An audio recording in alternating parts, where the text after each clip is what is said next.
Влизай, влизай, так му направих кафе. Да се видим от кога не сме се виждали. Кажи, как сте, как е малкия? Добре сме, но честно казано съм много напрегната. Дани скоро тръгва на ясла. Ох, милата. Постоянно го мисля. Дали ще плаче, дали ще свикне. Много е привързан към мен и направо не знам как ще е. Разбирам те. И аз бях така. Постоянно го мислех, притеснявах се и тогава попаднах на една програма за плавна адаптация. Водеше я психолог.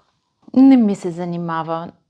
Сигурно ще ми кажат да го подготвям, да му разказвам. Аз вече само за това му говоря. Колко ще е хубаво, как ще се забавлява там с децата.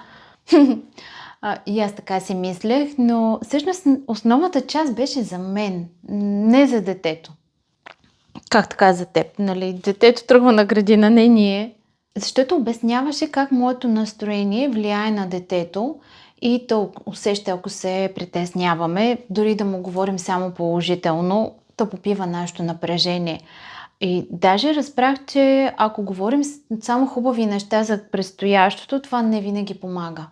Това никога не ми е хрумвало, но нямам никакво време напоследък. Бяха само 3 срещи, аз се включвах докато Ники спеше след обед.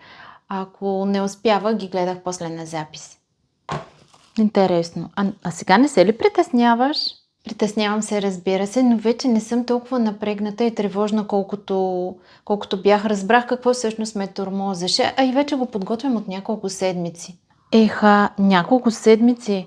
Сигурно вече е късно да започна да се подготвям. Не мисля. Дори и сега има какво да направиш. Аз все още продължавам с подготовката. Искаш ли да ти пратя програмата? Да, благодаря. Как се казваше?